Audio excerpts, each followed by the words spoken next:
Guys, gagawa tayo ng spinach bread.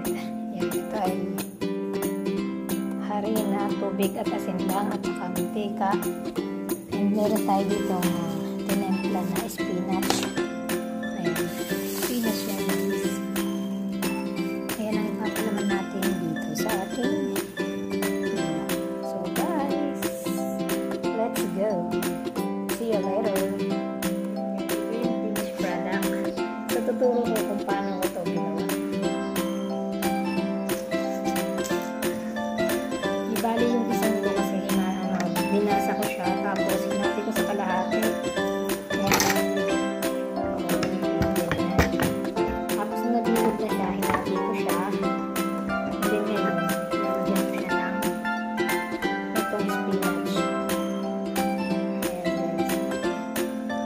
Spinach to na tinimplahan ng sibuyas, bawang, lemon, paminta, asin, pampalasa. Ayan.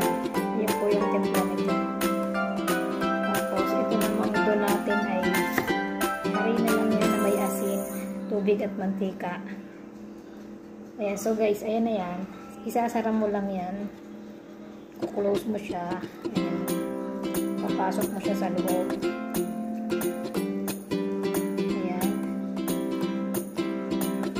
Once na napasok mo yan, i-close mo lang siya.